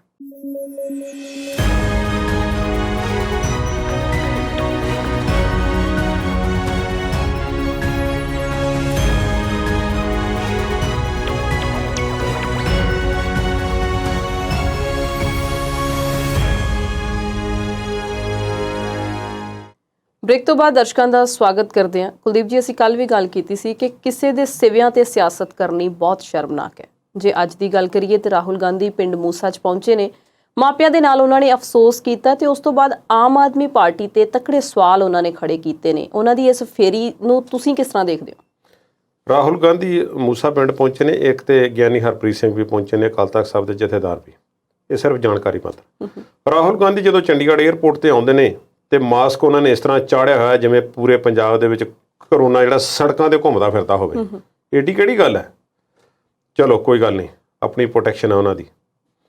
ਹੁਣ ਉਹ ਆਏ ਨੇ ਤੇ ਮੀਡੀਆ ਵਿੱਚ ਖਬਰਾਂ ਆ ਜਾਂਦੀਆਂ ਨੇ ਕਿ ਉਹਨਾਂ ਦਾ ਸਵਾਗਤ ਏਅਰਪੋਰਟ ਤੇ ਕਰਨ ਲਈ ਰਾਜਾ ਵੜਿੰਗ, ਪ੍ਰਤਾਪ ਸਿੰਘ ਬਾਜਵਾ ਤੇ ਫਲਾਂ ਜਿਹੜੇ ਨੇ ਉੱਥੇ ਪਹੁੰਚੇ ਹੋਏ ਨੇ। ਇੱਥੇ ਕਿਹੜਾ ਵਿਆਹ ਧਰਿਆ ਕਿਸੇ ਦਾ? ਜੀ ਅਫਸੋਸ ਕਰਨ ਆਏ ਨੇ, ਪਰ ਉਹ ਮੂਸਾ ਪਿੰਡ ਵੀ ਗਏ ਨੇ, ਜਾ ਕੇ ਗਲ ਲੱਗ ਕੇ ਮਿਲੇ ਨੇ ਮਾਪਿਆਂ ਨੂੰ, ਤੇ ਨਾਲ ਹੀ ਫਿਰ ਰਾਜਨੀਤਿਕ ਬਿਆਨ ਟਵਿੱਟਰ ਦੇ ਉੱਪਰ ਤੇ ਨਾਲ ਹੀ ਫਿਰ ਅੱਜ ਮੀਟਿੰਗ ਆ ਕਿ ਪੰਜਾਬ ਦੇ ਵਿੱਚ ਕਾਂਗਰਸ ਦੇ ਹਾਲਾਤ ਕੀ ਹੈ। ਉਹ ਤਾਂ ਸਾਰਿਆਂ ਨੂੰ ਪਤਾ ਹੀ ਹੈ ਕਿ ਹਾਲਾਤ ਕੀ ਨੇ। ਜਦੋਂ ਤੱਕ ਉਹ ਸ਼ਾਮ ਤੱਕ ਇੱਥੇ ਨੇ, ਕੀ ਪਤਾ ਇੱਕ ਦੋ ਹੋਰ ਛੱਡ ਕੇ ਭਾਜਪਾ ਵਿੱਚ ਚਲੇ ਜਾਣ। ਗਿਣਤੀ ਕਰਨੀ ਮੁਸ਼ਕਲ ਹੋਈ ਹੋਵੇਗੀ ਉਹਨਾਂ ਨੂੰ। ਤੇ ਨਾਲ ਦੀ ਨਾਲ ਹੋਰ ਕਈ ਇਹੋ ਜਿਹੀਆਂ ਗੱਲਾਂ ਜੁੜੀਆਂ ਹੋਈਆਂ ਜਿਨ੍ਹਾਂ ਨੂੰ ਪ੍ਰੋਗਰਾਮ ਦੇ ਵਿੱਚ ਬਾਅਦ ਵਿੱਚ ਡਿਸਕਸ ਕਰਾਂਗੇ। ਉਹ ਗਏ ਨੇ, ਦੇਖੋ ਉਹਨਾਂ ਨੇ ਬਿਆਨ ਦਿੱਤਾ ਕਿ ਅਸੀਂ ਚਾਹੁੰਦੇ ਹਾਂ ਕਿ ਛੇਤੀ ਤੋਂ ਛੇਤੀ ਇਹਨਾਂ ਨੂੰ ਇਨਸਾਫ ਦਿੱਤਾ ਜਾਵੇ ਔਰ ਬਹੁਤ ਮੰਦਭਾਗੀ ਗੱਲ ਹੈ। ਤੇ ਆਪ ਸਰਕਾਰ ਬੁਰੀ ਤਰ੍ਹਾਂ ਫੇਲ ਹੈ। ਇਹਨਾਂ ਪੰਜਾਬ ਨੂੰ ਚਲਾਉਣਾ ਇਹਨਾਂ ਦੇ ਵੱਸ ਦੀ ਗੱਲ ਹੀ ਨਹੀਂ। ਮੈਂ ਸਮਝਦਾ ਕਿ ਆਪਣੀ ਪੀੜ੍ਹੀ ਥੱਲੇ ਸੋਟਾ ਉਹਨਾਂ ਨੂੰ ਜ਼ਰੂਰ ਫੇਰ ਲੈਣਾ ਚਾਹੀਦਾ। ਇਹਨਾਂ ਨੂੰ ਯਾਦ ਨਹੀਂ ਕਿ ਜਦੋਂ 2014 ਦੇ ਵਿੱਚ ਜਿੱਥੋਂ ਜ਼ਿਆਦਾ ਇਹਨਾਂ ਦੀ ਚੜ੍ਹਾਈ ਤੋਂ ਬਾਅਦ ਉਤਰਾਈ ਸ਼ੁਰੂ ਹੋਈ ਸੀ, ਇੱਕ ਇੰਟਰਵਿਊ ਹੋਈ ਸੀ ਅਰਨਬ ਗੋਸਵਾਮੀ ਦੇ ਨਾਲ। ਭਾਵੇਂ ਅਰਨਬ ਗੋਸਵਾਮੀ ਦੇ ਬਾਰੇ ਵੀ ਬਹੁਤ ਸਾਰੀਆਂ ਆਪਣੇ ਤੌਰ ਤੇ ਗੱਲਾਂ ਨੇ, ਪਰ ਉਹਨਾਂ ਦਾ ਸਵਾਲ ਜਾਇਜ਼ ਸੀ। ਉਹ ਸਵਾਲ ਉਹਨਾਂ ਨੇ ਇਸ ਵੇਲੇ ਉਦੋਂ ਪੁੱਛਿਆ ਸੀ ਕਿ 84 ਵਿੱਚ ਜੋ ਦਿੱਲੀ 'ਚ ਕਤਲੇਆਮ ਹੋਇਆ, ਕੀ ਤੁਸੀਂ ਅੱਜ ਇਸ ਚੈਨਲ ਦੇ ਜ਼ਰੀਏ ਉਸ ਦੀ ਗੱਲਬਾਤ ਕਰਨਾ ਚਾਹੋਗੇ, ਉਸ ਦੇ ਬਾਰੇ ਮੁਆਫੀ ਮੰਗੋਗੇ ਅੱਜ? ਤੇ ਰਾਹੁਲ ਗਾਂਧੀ ਦੇ ਫੇਫੜਿਆਂ 'ਚੋਂ ਹਵਾ ਮੁੱਕ ਗਈ ਸੀ ਉਸ ਦਿਨ, ਆਵਾਜ਼ ਨਹੀਂ ਸੀ ਨਿਕਲੀ। ਉਹ ਇੰਟਰਵਿਊ ਚਲਾ ਕੇ ਭਜਾ ਕੇ ਵਾਰ-ਵਾਰ ਰਿਪੀਟ ਕਰਕੇ ਅਜਿਹੀ ਭਾਜਪਾ ਨੇ ਫੱਟੀ ਪੋਚੀ ਕਾਂਗਰਸ ਦੀ ਕੇਂਦਰ ਦੇ ਵਿੱਚ ਅਜੇ ਤੱਕ ਪੈਰਾਂ ਤੇ ਨਹੀਂ ਆ ਰਹੇ। 8 ਸਾਲ ਬਾਅਦ ਵੀ ਹਾਲਾਤ ਅੱਜ ਉਸ ਤੋਂ ਵੀ ਬਦਤਰ ਨੇ। ਕਾਂਗਰਸ ਦੇ ਸੂਬੇ ਹੱਥੋਂ ਖਿਸਕਦੇ ਜਾ ਰਹੇ ਨੇ। ਜੇ ਵਿਰੋਧੀ ਧਿਰਾਂ ਦੀ ਸਰਕਾਰ ਕਿਤੇ ਭਾਜਪਾ ਨੂੰ ਜੋ ਟੱਕਰ ਦੇ ਰਹੀਆਂ ਪਾਰਟੀਆਂ ਨੇ, ਉਹਨਾਂ ਵਿੱਚ ਦਿੱਲੀ ਤੇ ਪੰਜਾਬ ਵਿੱਚ ਆਮ ਆਦਮੀ ਪਾਰਟੀ ਹੈ, ਕਰਨਾਟਕ ਹੈ, ਕੇਰਲਾ ਹੈ, ਬੰਗਾਲ ਹੈ, ਮਹਾਰਾਸ਼ਟਰ ਵਿੱਚ ਅੱਧ-ਪਜੱਦੀ ਹੈ, ਕਿਤੇ ਹੋਰ ਇੱਕ ਅੱਧੀ ਹੋਵੇਗੀ। ਬਾਕੀ ਤੇ ਕੁਝ ਵੀ ਨਹੀਂ। ਕਾਂਗਰਸ ਦੇ ਪੱਲੇ ਤੇ ਬਹੁਤ ਬੁਰਾ ਹਾਲ ਹੈ। ਹੁਣ ਕਾਂਗਰਸ ਹੱਥ ਪੈਰ ਮਾਰ ਰਹੀ ਕਿ ਕਿਸੇ ਨਾ ਕਿਸੇ ਤਰੀਕੇ ਕਿਸੇ ਮੁੱਦੇ ਨੂੰ ਸਾਡਾ ਹੱਥ ਪੈ ਜਾਵੇ। ਜੇ ਅੱਜ ਉਹ ਇੰਨਾ ਹੀ ਕਹਿ ਦਿੰਦੇ ਕਿ ਮੈਂ ਅਫਸੋਸ ਕਰਨ ਆਇਆ ਸੀ ਤੇ ਬਹੁਤ ਮਾੜੀ ਗੱਲ ਹੈ ਤੇ ਮੈਨੂੰ ਅਫਸੋਸ ਹੈ ਕਿ ਸਭ ਕੁਝ ਹੋਇਆ ਤੇ ਨਿਆਂ ਛੇਤੀ ਮਿਲਣਾ ਚਾਹੀਦਾ, ਇਹਨਾਂ ਦੇ ਵੱਸ ਦੀ ਗੱਲ ਨਹੀਂ। ਤੁਹਾਡੇ ਵੱਸ ਦੀ ਗੱਲ ਤਾਂ ਸੀ ਕਿ ਤੁਸੀਂ ਬਹਿਬਲ ਕਲਾਂ ਗੋਲੀ ਕਾਂਡ ਦਾ ਇਨਸਾਫ ਲੈ ਕੇ ਦਿੰਦੇ। ਅੱਜ ਇੰਨੇ ਸਾਲ ਹੋ ਗਏ ਨੇ ਉਸ ਘਟਨਾ ਨੂੰ, ਬਹਿਬਲ ਕਲਾਂ ਗੋਲੀ ਕਾਂਡ ਨੂੰ। ਮੇਰਾ ਖਿਆਲ ਹੈ ਕਿ ਜਿਹੜੇ ਵਿਅਕਤੀ ਉਸ ਵਿੱਚ ਨਜ਼ਦੀਕੀ ਤੌਰ ਤੇ ਵੀ ਸ਼ਾਮਲ ਸੀ, ਉਹਨਾਂ ਨੂੰ ਅਜੇ ਯਾਦ ਨਹੀਂ ਹੋਣਾ ਕਿ ਜਿਹੜੇ 2 ਮਾਰੇ ਗਏ ਸੀ ਉਹਨਾਂ ਦੇ ਨਾਮ ਕੀ ਸੀ। ਕ੍ਰਿਸ਼ਨ ਭਗਵਾਨ ਸਿੰਘ ਤੇ ਗੁਰਜੀਤ ਸਿੰਘ ਉਹਨਾਂ ਦਾ ਨਾਮ ਸੀ। ਤੇ ਇਹਨਾਂ ਦੀ ਸਰਕਾਰ, ਕੈਪਟਨ ਅਮਰਿੰਦਰ ਸਿੰਘ ਇਹਨਾਂ ਦੇ ਆਸ਼ੀਰਵਾਦ ਦੇ ਨਾਲ ਮੁੱਖ ਮੰਤਰੀ ਰਹੇ ਤੇ ਉਹਨਾਂ ਨੇ 4.5 ਸਾਲ ਜੋ ਕੀਤਾ ਤੇ ਅਗਲੇ 6 ਮਹੀਨੇ ਜੋ ਹੋਇਆ ਤੇ ਉਸ ਤੋਂ ਬਾਅਦ ਜਿਸ ਤਰ੍ਹਾਂ ਦੇ ਰਿਜ਼ਲਟ ਪੰਜਾਬ ਵਿੱਚ ਆਏ ਨੇ, ਇਸ ਤਰ੍ਹਾਂ ਦੀ ਓਵਰ ਸਟੇਟਮੈਂਟ ਦੇਣੀ ਉਹਨਾਂ ਦੀ ਦੇਣੀ ਬਣਦੀ ਨਹੀਂ ਹੈ। ਜੇ ਉਹ ਅਫਸੋਸ ਕਰਨ ਹੀ ਆਏ ਨੇ ਤੇ ਉਹੋ ਜਿਹੀਆਂ ਗੱਲਾਂ ਕਰਨ ਜਿਹੜੀ ਰਾਜਨੀਤੀ ਸ਼ਾਮ ਨੂੰ ਚੰਡੀਗੜ੍ਹ ਦੇ ਵਿੱਚ ਉਹਨਾਂ ਨੇ ਬੈਠ ਕੇ ਏਸੀ ਕਮਰੇ ਦੇ ਵਿੱਚ ਕਰਨੀ ਹੈ, ਉਹ ਕਰ ਲੈਣ ਉੱਥੇ ਜਾ ਕੇ ਤੇ ਇੱਕ ਦੂਸਰੇ ਦੇ ਗਲ ਲੱਗ ਕੇ ਰੋ ਸਕਦੇ ਨੇ ਜਿੰਨਾ ਮਰਜ਼ੀ ਕਿ ਸਾਨੂੰ ਉਹ ਵੀ ਛੱਡ ਗਿਆ, ਸਾਨੂੰ ਉਹ ਵੀ ਛੱਡ ਗਿਆ। ਇੱਕ ਸਾਡੇ ਸੁੱਤਿਆਂ ਹੀ ਬੜੀ ਵੱਡੀ ਖਬਰ ਆ ਗਈ ਸੀ। ਕੈਪਟਨ ਦਾ ਚਹੇਤਾ ਤੇ ਕਹਿੰਦੇ ਕਲੀਨ ਚਿੱਟ ਪ੍ਰਾਪਤ ਲੀਡਰ ਸਵੇਰੇ 3 ਵਜੇ ਵਿਜੀਲੈਂਸ ਨੇ ਨੱਪ ਲਿਆ, 2 ਜਾਣੇ ਹੋਰ ਸੀ। ਸਵਾਲ ਮੇਰਾ ਤੁਹਾਨੂੰ ਇਹ ਹੈ ਕਿ ਸਾਧੂ ਸਿੰਘ ਧਰਮਸੋਤ ਦੀ ਗ੍ਰਿਫਤਾਰੀ ਤੋਂ ਬਾਅਦ ਵਿਰੋਧੀਆਂ ਦਾ ਕੀ ਪ੍ਰਤੀਕਰਮ ਹੈ? ਬਹਿ ਕੇ ਚੁੱਪ ਕਰਕੇ ਜਾਂ ਨਹੀਂ? ਇਹ ਤੇ ਇਸ ਤਰ੍ਹਾਂ ਮੈਨੂੰ ਲੱਗਾ ਕਿ ਜਿਵੇਂ ਕੋਈ ਜਾਨਵਰ ਹੋਵੇ ਤੇ ਸ਼ਿਕਾਰੀ ਤੋਂ ਬਚਣ ਲਈ, ਕਿਸੇ ਇੱਕ ਖਾਸ ਸ਼ਿਕਾਰੀ ਤੋਂ ਬਚਣ ਲਈ ਉਹ ਆਪਣੇ ਆਪ ਨੂੰ ਲੁਕਾਉਂਦਾ ਫਿਰਦਾ ਹੋਵੇ ਤੇ ਕੋਈ ਹੋਰ ਹੀ ਸ਼ਿਕਾਰੀ ਉਤੋਂ ਦੀ ਆ ਪਵੇ। ਹੋਇਆ ਇਸੇ ਤਰ੍ਹਾਂ ਹੀ। ਭਗਵੰਤ ਮਾਨ ਨੇ ਕੁਝ ਦਿਨ ਪਹਿਲਾਂ ਇਸ਼ਾਰਾ ਕੀਤਾ ਸੀ ਕਿ ਸਾਧੂ ਸਿੰਘ ਧਰਮਸੋਤ ਦੀ ਗ੍ਰਿਫਤਾਰੀ ਹੋ ਸਕਦੀ ਹੈ ਜੀ। ਉਹ ਤੇ ਵਜੀਫਾ ਕਾਂਡ ਦੀ ਗੱਲ ਕਰ ਰਹੇ ਸੀ ਜਿਸ ਵਿੱਚੋਂ ਕਲੀਨ ਚਿੱਟ ਮਿਲੀ ਹੋਈ ਹੈ। ਉਹਨਾਂ ਨੇ ਇਹ ਜੰਗਲਾਤ ਵਾਲੇ ਘਪਲੇ ਦੀ ਤੇ ਗੱਲ ਨਹੀਂ ਸੀ ਕੀਤੀ, ਪਰ ਸਾਧੂ ਸਿੰਘ ਧਰਮਸੋਤ ਨੂੰ ਇਸ ਗੱਲ ਦਾ ਅੰਦਾਜ਼ਾ ਹੋ ਗਿਆ ਸੀ ਤੇ ਹੋਰਨਾਂ ਕਈਆਂ ਨੂੰ ਵੀ ਅੰਦਾਜ਼ਾ ਸੀ। ਸੂਤਰਾਂ ਮੁਤਾਬਕ ਅੱਜ ਤੋਂ ਕੁਝ ਦਿਨ ਪਹਿਲਾਂ ਮੋਹਾਲੀ ਦੇ ਵਣ ਅਫਸਰ DFO ਡਿਸਟ੍ਰਿਕਟ ਫੋਰੈਸਟ ਆਫਿਸਰ ਨੂੰ ਜਦੋਂ ਮੁਅੱਤਲ ਕੀਤਾ ਗਿਆ ਤੇ ਉਹਨਾਂ ਤੇ ਉਹ ਵੀ ਲੰਬੀ ਚੌੜੀ ਰਾਜਨੀਤੀ ਹੈ। ਇੱਕ ਇਮੀਗ੍ਰੇਸ਼ਨ ਕੰਪਨੀ ਹੈ, ਉਸ ਦੇ ਮਾਲਕ ਦਾ ਫਾਰਮ ਹੈ, ਉਹ ਢਾਹ ਦਿੱਤਾ। ਨੋਟਿਸ ਸੀ, ਫਲਾਨਾ ਸੀ, ਸਟੇ ਸੀ, ਉਸ ਵਿੱਚ ਕਾਨੂੰਨ ਦੀ ਅਣਦੇਖੀ ਕੀਤੀ ਗਈ, ਧੱਕਾ ਕੀਤਾ ਗਿਆ। ਉਸ ਕੇਸ ਦੇ ਵਿੱਚ DFO ਤੇ ਕਾਰਵਾਈ ਹੋਈ, ਨਾਲ ਹੀ ਦਰਖਤਾਂ ਵਾਲਾ ਮਾਮਲਾ ਨਿਕਲਿਆ। ਤੇ ਜਦੋਂ ਗੁਰਅਮਨਪ੍ਰੀਤ ਨਾਂ ਦੇ DFO ਤੋਂ ਪੁੱਛਗਿੱਛ ਹੁੰਦੀ ਹੈ ਤੇ ਫਿਰ ਪਤਾ ਲੱਗਦਾ ਹੈ, ਵਿਜੀਲੈਂਸ ਦੇ ਡਾਇਰੈਕਟਰ ਜਿਹੜੇ ਵਰਿੰਦਰ ਕੁਮਾਰ ਨੇ ਉਹ ਦੱਸ ਰਹੇ ਨੇ ਕਿ ਹਰ ਦਰਖਤ ਦੇ ਵਿੱਚੋਂ, ਕਟਾਈ ਦੇ ਵਿੱਚੋਂ 500 ਰੁਪਇਆ ਸਾਧੂ ਸਿੰਘ ਧਰਮਸੋਤ ਦੇ ਖਾਤੇ ਵਿੱਚ ਜਾਂਦਾ ਸੀ। ਕਹਿੰਦੇ ਲਾਉਣ ਦੇ ਵੀ ਲੈਂਦੇ ਸੀ, ਬਿਲਕੁਲ ਲਾਉਣ ਦੇ ਵੀ, ਵੱਢਣ ਦੇ ਵੀ, ਤੇ ਮੌਜਾਂ ਵਾਵਾ ਹੀ ਲੱਗੀਆਂ ਸੀ। ਤੁਸੀਂ ਤੇ ਉਹ ਗੱਲ ਕੀਤੀ ਸਵਰੀਨ ਕਿ ਜਿਵੇਂ ਇੱਕ ਆਫਿਸ ਦੇ ਵਿੱਚ ਨਵਾਂ ਕੋਈ ਅਫਸਰ ਆ ਗਿਆ ਤੇ ਸਾਰੇ ਸਟਾਫ ਨੂੰ ਇਕੱਠਾ ਕਰਕੇ ਕਹਿੰਦਾ ਵੀ ਲੇਟ ਆਉਂਦੇ ਹੋ ਤੁਸੀਂ। ਉਹ ਕਹਿੰਦੇ ਜੀ ਜਾਈਦਾ ਵੀ ਪਹਿਲਾਂ, ਇਕੱਲੇ ਲੇਟ ਆਈਦਾ ਨਹੀਂ। ਹੁਣ ਗੱਲ ਇਹ ਹੈ ਕਿ ਤੁਸੀਂ ਜਿਹੜੀ ਗੱਲ ਕੀਤੀ ਹੈ ਕਿ ਲਾਉਣ ਦੇ ਪੈਸੇ, ਕੰਡਿਆਲੀ ਤਾਰ ਦੇ, ਹੋਰ ਕੋਈ ਪਾਣੀ ਪਾਉਣ ਦੇ, ਕੋਈ ਦਰਖਤਾਂ ਦੀ ਸੇਵਾ ਦੇ, ਜੰਗਲਾਤ ਮਹਿਕਮਾ ਸੀ। ਸਾਧੂ ਸਿੰਘ ਧਰਮਸੋਤ ਦੇ ਪਰਿਵਾਰ ਵਾਲੇ ਇਸ ਵੇਲੇ ਥੋੜ੍ਹਾ ਜਿਹਾ ਦੁਖੀ ਨੇ ਕਿ ਅਮਲੋਹ ਦੇ ਵਿੱਚ ਉਹਨਾਂ ਦੇ ਰੈਜ਼ੀਡੈਂਸ ਤੋਂ ਉਹਨਾਂ ਨੂੰ ਤੇ ਚੁੱਕ ਲਿਆ ਗਿਆ ਤੇ ਲਗਾਤਾਰ ਪ੍ਰੋਗਰਾਮ ਰਿਕਾਰਡ ਕੀਤੇ ਜਾਣ ਤੱਕ ਤਲਾਸ਼ੀ ਚੱਲ ਰਹੀ ਹੈ। ਵਿਜੀਲੈਂਸ ਵਾਲੇ ਕਹਿੰਦੇ, ਦੱਸਿਆ ਜਾਂਦਾ, ਉਹਨਾਂ ਦੇ ਵਕੀਲ ਨੇ ਕਿਹਾ ਕਿ ਮੈਂ ਉਹਨਾਂ ਨੂੰ ਕਿਹਾ ਸੀ ਕਿ ਸਰਚ ਵਾਰੰਟ ਤੇ ਦਿਖਾ ਦਿਓ, ਜਿਹੜੇ ਖੋਜ ਦੇ ਵਾਰੰਟ ਨੇ ਤੁਸੀਂ ਤਲਾਸ਼ੀ ਲੈਣੀ ਹੈ। ਕਹਿੰਦੇ ਮੈਨੂੰ ਉਹ ਵੀ ਨਹੀਂ ਵਿਖਾਏ। ਪਰਿਵਾਰ ਵਾਲੇ ਕਹਿੰਦੇ ਨੇ ਕਿ ਅਸੀਂ ਤਾਂ ਸਵੇਰ ਦੀ ਰੋਟੀ ਵੀ ਨਹੀਂ ਖਾਧੀ ਤੇ ਉਹਨਾਂ ਦੇ ਨਜ਼ਦੀਕੀਆਂ ਨੇ ਕੁਝ ਕਿਹਾ ਕਿ ਅਸੀਂ ਗਰੀਬ ਹਾਂ, ਦਲਿਤ ਭਾਈਚਾਰੇ ਨਾਲ ਸੰਬੰਧਿਤ ਹਾਂ ਤੇ ਸਾਡੇ ਤੇ ਇਸ ਕਰਕੇ ਕਾਰਵਾਈ ਕੀਤੀ ਜਾ ਰਹੀ ਹੈ। ਪਰ ਸਾਧੂ ਸਿੰਘ ਧਰਮਸੋਤ ਇਸ ਵੇਲੇ ਸ਼ਿਕੰਜੇ ਵਿੱਚ, ਕਾਨੂੰਨ ਦੇ ਵਿੱਚ ਆ ਗਏ ਨੇ। ਪਰ ਹੈਰਾਨੀ ਦੀ ਗੱਲ ਹੈ ਕਿ ਕਾਂਗਰਸ ਦੇ 2 ਸਾਬਕਾ ਜਿਹੜੇ ਮੰਤਰੀ ਨੇ ਜਾਂ ਸਾਬਕਾ ਅਹੁਦੇਦਾਰ ਨੇ ਜਾਂ ਸੀਨੀਅਰ ਲੀਡਰ ਨੇ ਇਸ ਵੇਲੇ ਵੀ, ਉਹ ਕਹਿ ਰਹੇ ਨੇ ਕਿ ਇਹ ਬਦਲਾਖੋਰੀ ਦੀ ਕਾਰਵਾਈ ਹੈ। ਕੋਟੜੀ ਸਾਹਿਬ ਕਹਿ ਰਹੇ ਨੇ, ਪ੍ਰਗਟ ਸਿੰਘ ਕਹਿੰਦੇ ਨੇ ਕਿ ਹੋਰ ਮੁੱਦੇ ਤੋਂ ਧਿਆਨ ਭਟਕਾ ਕੇ ਇੱਧਰ ਲਾਉਣ ਦੀ ਕੋਸ਼ਿਸ਼ ਹੈ ਤੇ ਸਰਕਾਰ ਜਿਹੜੀ ਹੈ ਇਸ ਕਰਕੇ ਕਾਰਵਾਈ ਕਰ ਰਹੀ ਹੈ। ਸਿੱਧੂ ਮੂਸੇਵਾਲਾ ਕਾਂਡ ਦੇ ਵਿੱਚ ਇੱਕ ਵੀ ਗ੍ਰਿਫਤਾਰੀ ਸਰਕਾਰ ਨੇ ਨਹੀਂ ਕੀਤੀ। ਭਾਈ ਫਿਰ ਉਹੀ ਗੱਲ ਹੈ, ਤੁਸੀਂ ਹਰ ਜਾਣਕਾਰੀ ਕਿਉਂ ਚਾਹੁੰਦੇ ਹੋ? ਦੱਸ ਤੇ ਦਿੱਤਾ ਹੈ ਕੱਲ੍ਹ ਕਿ 8 ਸ਼ਾਰਪ ਸ਼ੂਟਰਾਂ ਦੀ ਪਛਾਣ ਹੋਈ ਹੈ। ਮੈਂ ਨਹੀਂ ਕਹਿੰਦਾ ਕਿ ਬਹੁਤ ਠੀਕ ਚੱਲ ਰਹੀ ਹੋਵੇਗੀ ਜਾਂਚ। ਜਿਸ ਤਰ੍ਹਾਂ ਦਾ ਸਾਡੇ ਦੇਸ਼ ਦਾ ਮੁਲਕ ਹੈ, ਇੱਥੇ ਇਸ ਤਰ੍ਹਾਂ ਦੀ ਜਾਂਚ ਇਸ ਤਰ੍ਹਾਂ ਹੀ ਚੱਲਦੀ ਹੈ।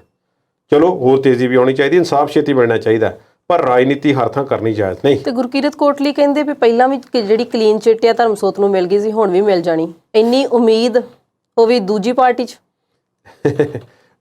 ਹੋ ਸਕਦੀ ਹੈ। ਉਹਨਾਂ ਨੂੰ ਉਮੀਦ ਕੋਈ ਇਸ ਤਰ੍ਹਾਂ ਦਾ ਉਹਨਾਂ ਦਾ ਕਿਤੇ ਹੱਥ ਪੈਂਦਾ ਹੋਵੇ ਵੀ ਜਿੱਥੋਂ ਕਲੀਨ ਚਿੱਟ ਉਹਨਾਂ ਨੂੰ ਮਿਲ ਜਾਣੀ ਹੈ। ਅਮਰਿੰਦਰ ਸਿੰਘ ਨੇ ਵਜ਼ੀਫਾ ਘਪਲੇ ਦੇ ਮਾਮਲੇ ਦੇ ਵਿੱਚ 2-3 IAS ਅਫਸਰ ਬਿਠਾ ਕੇ ਜਾਂਚ ਸ਼ੁਰੂ ਕੀਤੀ। ਕੁਝ ਮਹੀਨੇ ਗੱਲਬਾਤ ਚੱਲੀ ਤੇ ਕਲੀਨ ਚਿੱਟ ਉਹਨਾਂ ਨੇ ਕੱਟ ਕੇ ਹੱਥ ਫੜਾਈ ਹੈ ਕਿ ਆਹ ਲਓ ਜੀ, ਤੁਸੀਂ ਜੋ ਮਰਜ਼ੀ ਕਰੋ। ਹੁਣ ਪਤਾ ਨਹੀਂ ਉਹ ਵਜ਼ੀਫਾ ਘਪਲਾ ਹੋਇਆ ਜਾਂ ਨਹੀਂ ਹੋਇਆ, ਪਰ ਜਾਂਚ ਹੁਣ ਉਸ ਦੀ ਵੀ ਹੋਵੇਗੀ। ਇਹ ਗ੍ਰਿਫਤਾਰੀ ਦੇ ਉੱਪਰ ਵੀ ਗ੍ਰਿਫਤਾਰੀ ਪੈ ਸਕਦੀ ਹੈ। ਇੱਥੇ ਹੀ ਨਹੀਂ, ਸੰਗਤ ਸਿੰਘ ਗਿਲਜੀਆਂ ਜੋ ਟਾਂਡੇ ਤੋਂ ਵਿਧਾਇਕ ਸਨ ਤੇ ਮੰਤਰੀ ਸਨ, ਐਤਕੀ ਹਾਰ ਗਏ ਨੇ ਤੇ ਉਹਨਾਂ ਦੇ ਜਿਹੜਾ ਕੈਪਟਨ ਅਮਰਿੰਦਰ ਸਿੰਘ ਦੇ ਕਾਫੀ ਨਜ਼ਦੀਕੀ ਮੰਨੇ ਜਾਂਦੇ ਸੀ ਕਿਸੇ ਟਾਈਮ। ਫਿਰ ਹੌਲੀ ਹੌਲੀ ਵਿਰੋਧ ਹੋਣਾ ਸ਼ੁਰੂ ਹੋ ਗਿਆ ਤੇ ਚਰਨਜੀਤ ਸਿੰਘ ਚੰਨੀ ਦੇ ਸਰਕਾਰ ਦੇ ਵਿੱਚੋਂ ਕੁਝ ਮਹੀਨੇ ਮੰਤਰੀ ਵੀ ਰਹਿ ਗਏ ਨੇ। ਉਹਨਾਂ ਦਾ ਨਾਮ ਵੀ FIR ਦੇ ਵਿੱਚ ਦਰਜ ਦੱਸਿਆ ਜਾਂਦਾ ਹੈ। ਔਰ ਸਰਕਾਰ ਜਿਹੜੀ ਹੈ, ਵਿਜੀਲੈਂਸ ਡਿਪਾਰਟਮੈਂਟ ਜਿਹੜਾ ਇਸ ਵੇਲੇ ਪੂਰਾ ਸਤਰਕ ਹੋਇਆ ਪਿਆ ਤੇ ਉਹਨਾਂ ਨੇ ਇਹ ਕਾਰਵਾਈ ਜਿਹੜੀ ਸ਼ੁਰੂ ਕੀਤੀ ਹੈ। ਇਸ ਵਿੱਚ ਇੱਕ ਅੱਧੀ ਗ੍ਰਿਫਤਾਰੀ ਹੋਰ ਹੋ ਸਕਦੀ ਹੈ। ਇਹ ਜ਼ਰੂਰੀ ਨਹੀਂ ਹੈ ਕਿ ਸਾਧੂ ਸਿੰਘ ਧਰਮਸੋਤ ਜਾਂ ਉਹਨਾਂ ਜਾਂ ਸੰਗਤ ਸਿੰਘ ਗਿਲਜੀਆਂ ਦੇ ਹੋਵੇ, ਇਹਨਾਂ ਦੇ ਨਜ਼ਦੀਕੀਆਂ ਦੇ ਵਣ ਮੰਡਲ ਅਫਸਰ ਦਾ ਮੈਂ ਪਹਿਲਾਂ ਨਾਮ ਲੈ ਦਿੱਤਾ, ਉਹਨਾਂ ਦੇ ਕੁਝ ਹੋਰ ਅਫਸਰ, ਠੇਕੇਦਾਰ ਤੇ ਨਾਲ ਇਹਨਾਂ ਦੇ PA ਜਿਹੜੇ ਨੇ ਦੋਨਾਂ ਮੰਤਰੀਆਂ ਦੇ, ਉਹਨਾਂ ਨੂੰ ਵੀ ਗ੍ਰਿਫਤ ਵਿੱਚ ਲਿਆਂਦਾ ਜਾ ਰਿਹਾ। ਸਾਧੂ ਸਿੰਘ ਧਰਮਸੋਤ ਜਿਹੜੇ ਨੇ ਇਹ ਪੁਰਾਣੇ ਰਾਜਨੀਤੀਵਾਨ ਨੇ ਔਰ ਇਹਨਾਂ ਨੇ ਕਈ ਇਲੈਕਸ਼ਨਾਂ ਲੜੀਆਂ ਹੋਈਆਂ ਨੇ, ਕਈ ਹਾਰੀਆਂ ਨੇ, ਕਈ ਜਿੱਤੀਆਂ ਨੇ ਤੇ ਨੀਂਹ ਪੱਥਰ ਦੇ ਜਦੋਂ ਕਹਿੰਦੇ ਗੱਲ ਆਉਂਦੀ ਹੈ ਨਾ, ਫਿਰ ਸਭ ਤੋਂ ਉੱਤੇ ਆਪਣਾ ਮੋਟੇ ਅੱਖਰਾਂ ਦੇ ਵਿੱਚ ਨਾਂ ਦੇਖਣਾ ਬਹੁਤ ਪਸੰਦ ਕਰਦੇ ਨੇ। ਤੇ ਇਸ ਵਾਰੀ ਥੋੜ੍ਹਾ ਜਿਹਾ ਕਾਂਗਰਸ ਨੂੰ ਹੁਣ ਬੈਕਫੁੱਟ ਤੇ ਹੋਣਾ ਪਿਆ। ਇਸ ਵੇਲੇ ਜਵਾਬ ਦੇਣੇ ਪੈ ਰਹੇ ਨੇ। ਹੋਰ ਵੀ ਕੁਝ ਮੰਤਰੀ ਜਿਹੜੇ ਨੇ ਆਉਣ ਵਾਲੇ ਦਿਨਾਂ 'ਚ ਗ੍ਰਿਫਤ 'ਚ ਆ ਸਕਦੇ ਨੇ। ਇਹ ਪੰਜਾਬ ਸਰਕਾਰ ਦੇ ਵਿਜੀਲੈਂਸ ਡਿਪਾਰਟਮੈਂਟ ਦੀ ਵੱਡੀ ਕਾਰਵਾਈ ਹੈ। ਜੀ, ਮੁੱਦਿਆਂ ਤੇ ਚਰਚਾ ਅਸੀਂ ਇਸੇ ਤਰ੍ਹਾਂ ਜਾਰੀ ਰੱਖਾਂਗੇ, ਪਰ ਇਸ ਵੇਲੇ ਵੇਲਾ ਇੱਕ ਛੋਟੇ ਜਿਹੇ ਵਕਫੇ ਦਾ ਹੋ ਚੁੱਕਾ ਹੈ। ਜਲਦ ਹਾਜ਼ਰ ਹੁੰਨੇ ਹਾਂ।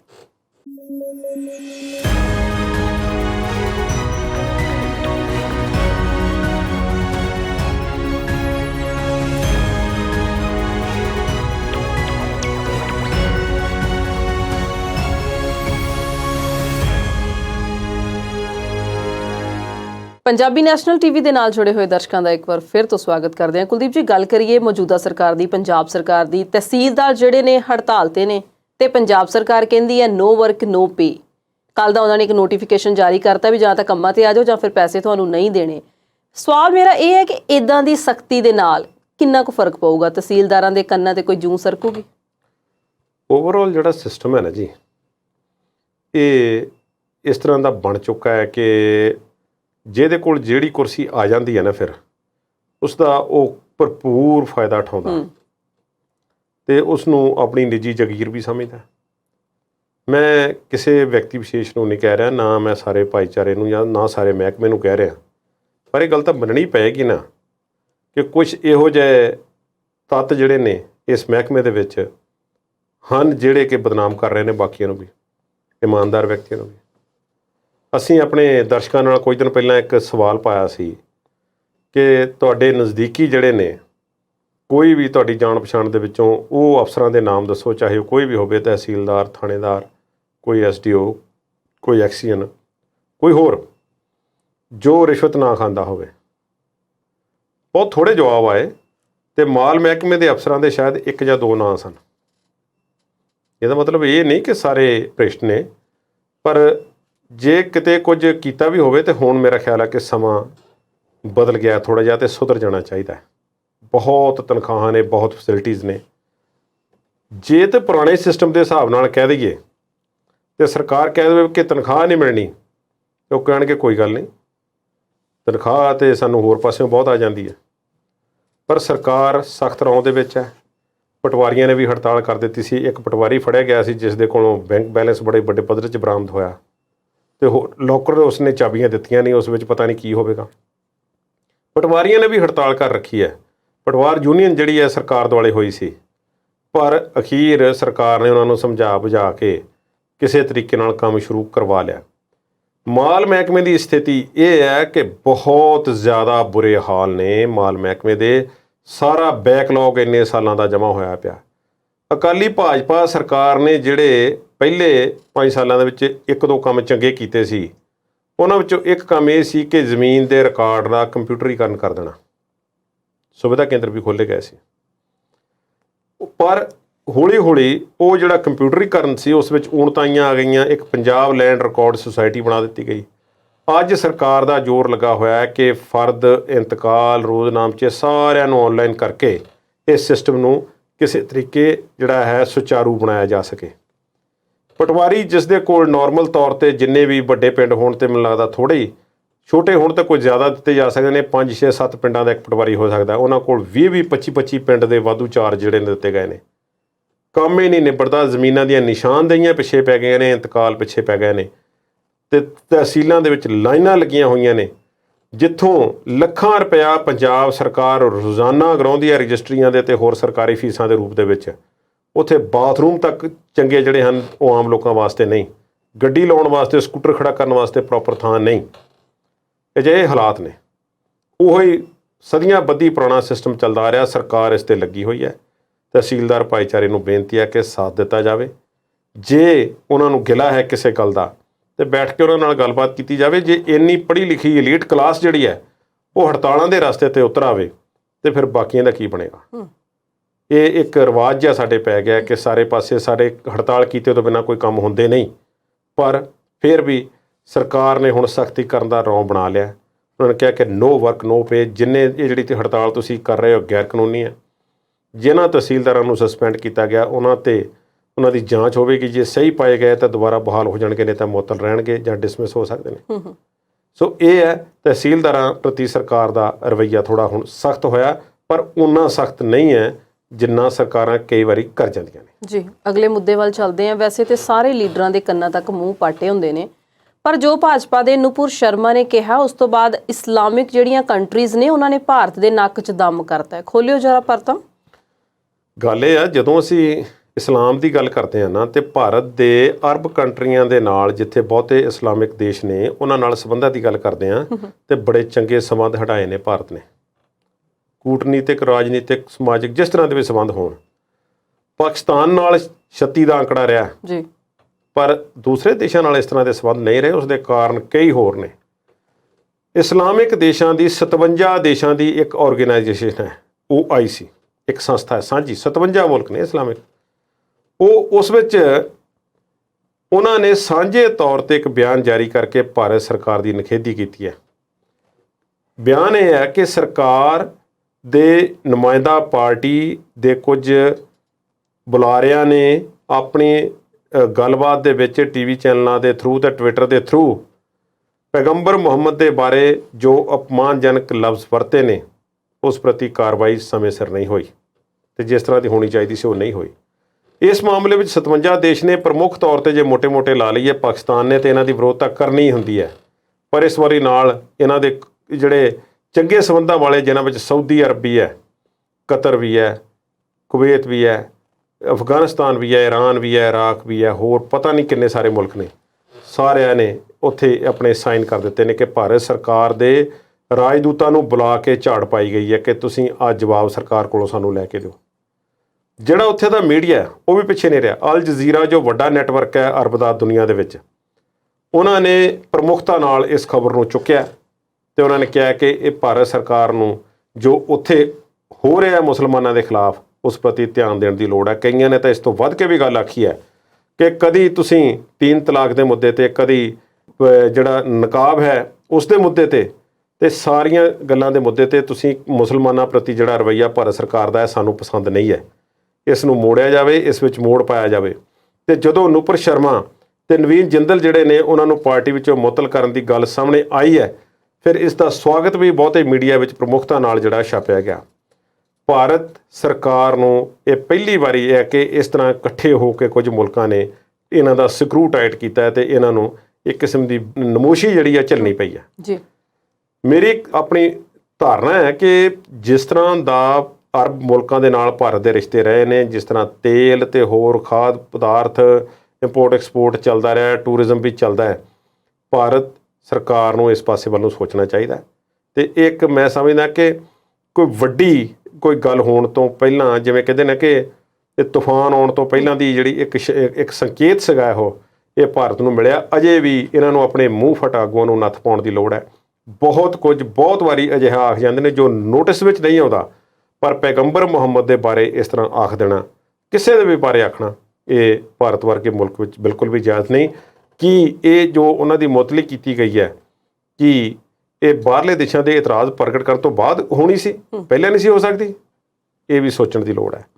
ਮੈਂ ਇੱਕ ਹੋਰ ਮੇਰਾ ਇੱਕ ਵਿਚਾਰ ਹੈ, ਮੈਂ ਇਹ ਸੋਚ ਨਹੀਂ ਸਕਦਾ ਪੰਜਾਬ ਦਾ ਵਾਸੀ ਹੋਣ ਦੇ ਨਾਤੇ ਕਿ ਜਿੰਨੇ ਲੋਕ ਅਰਬ ਦੇਸ਼ਾਂ ਦੇ ਵਿੱਚ ਰੁਜ਼ਗਾਰ ਵਾਸਤੇ ਪੰਜਾਬ, ਭਾਰਤ ਦੇ ਹੋਰਨਾਂ ਹਿੱਸਿਆਂ ਤੋਂ, ਹਰਿਆਣੇ ਤੋਂ, ਕੇਰਲਾ ਤੋਂ, ਗੁਜਰਾਤ ਤੋਂ, ਪਤਾ ਨਹੀਂ ਕਿੱਥੋਂ ਕਿੱਥੋਂ ਗਏ ਹੋਏ ਨੇ, ਲੱਖਾਂ ਦੀ ਗਿਣਤੀ ਵਿੱਚ ਨੇ।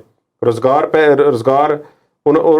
ਦੇ ਕੰਮ ਕਰਕੇ ਉਹ ਪੈਸੇ ਵਾਪਸ ਭੇਜ ਰਹੇ ਨੇ, ਪਰਿਵਾਰ ਪਾਲ ਰਹੇ ਨੇ। ਉਹਨਾਂ ਸਾਰਿਆਂ ਦੀਆਂ ਜਿਹੜੀਆਂ ਆਸਾਂ ਤੇ ਉਹਨਾਂ ਦੀ ਜ਼ਿੰਦਗੀ ਨੂੰ ਦਾਅ 'ਤੇ ਲਾਉਣ ਵਾਲੀ ਗੱਲ ਹੋਵੇਗੀ ਜੇ ਇਸ ਤਰ੍ਹਾਂ ਦੇ ਮੂੰਹ ਫਟ ਆਗੂ ਸਾਡੀ ਨੁਮਾਇੰਦਗੀ ਕਰਨਗੇ। ਜੀ, ਭਾਜਪਾ ਨੂੰ ਕਰੜੇ ਹੋ ਕੇ ਕੰਮ ਕਰਨ ਦੀ ਲੋੜ ਹੈ। ਵਿਸ਼ਵਾਸ ਬਹਾਲ ਕਰੋ ਲੋਕਾਂ ਦੇ ਵਿੱਚ, ਹਰ ਭਾਈਚਾਰੇ ਦੇ ਵਿੱਚ ਕਰੋ। ਇੱਥੇ ਤੇ ਉਹੀ ਡਿਬੇਟ ਚੱਲੀ ਜਾਂਦੀ ਹੈ ਕਿ ਫਲਾਣੇ ਮਸਜਿਦ ਦੇ ਥੱਲੇ ਜਿਹੜੀ ਮੰਦਿਰ ਦੇ ਜਿਹੜੇ ਅੰਗ ਮਿਲੇ ਨੇ, ਹੁਣ ਕੁਤਬ ਮੀਨਾਰ ਦੇਖਣਾ ਹੈ, ਹੁਣ ਫਲਾਣਾ ਦੇਖਣਾ, ਸਾਨੂੰ ਇਜਾਜ਼ਤ ਦੇ ਦਿਓ। ਅਦਾਲਤਾਂ ਨੂੰ ਵੀ ਇਸੇ ਕੰਮ ਦੇ ਵਿੱਚ ਉਲਝਾਇਆ ਜਾ ਰਿਹਾ। ਮਾੜੀ ਗੱਲ ਹੈ, ਪਰ ਭਾਰਤ ਸਰਕਾਰ ਨੂੰ ਥੋੜ੍ਹੀ ਨਮੋਸ਼ੀ ਝੱਲਣੀ ਪਈ ਹੈ। ਜੀ, ਪ੍ਰੋਗਰਾਮ ਦਾ ਸਮਾਂ ਖਤਮ ਹੋਣ ਕਰਕੇ ਸਾਨੂੰ ਅੱਜ ਦੇ ਇਸ ਐਪੀਸੋਡ ਨੂੰ ਇੱਥੇ ਵਿਰਾਮ ਲਾਉਣਾ ਪੈਣਾ। ਤੁਹਾਡਾ ਬਹੁਤ ਧੰਨਵਾਦ ਕੁਲਦੀਪ ਜੀ। ਉਮੀਦ ਕਰਦੇ ਹਾਂ ਕਿ ਦਰਸ਼ਕਾਂ ਨੂੰ ਸਾਡਾ ਅੱਜ ਦਾ ਐਪੀਸੋਡ ਚੰਗਾ ਲੱਗਿਆ ਹੋਵੇਗਾ। ਕੱਲ੍ਹ ਨੂੰ ਫਿਰ ਨਵੇਂ ਮੁੱਦਿਆਂ ਦੇ ਨਾਲ ਹਾਜ਼ਰ ਹੋਵਾਂਗੇ ਤੇ ਤੁਸੀਂ ਇਸੇ ਤਰ੍ਹਾਂ ਜੁੜੇ ਰਹੋ ਜੀ ਪੰਜਾਬੀ ਨੈਸ਼ਨਲ ਟੀਵੀ ਦੇ ਨਾਲ। ਉਮੀਦ ਤੁਹਾਡੀ, ਕੋਸ਼ਿਸ਼ ਸਾਡੀ।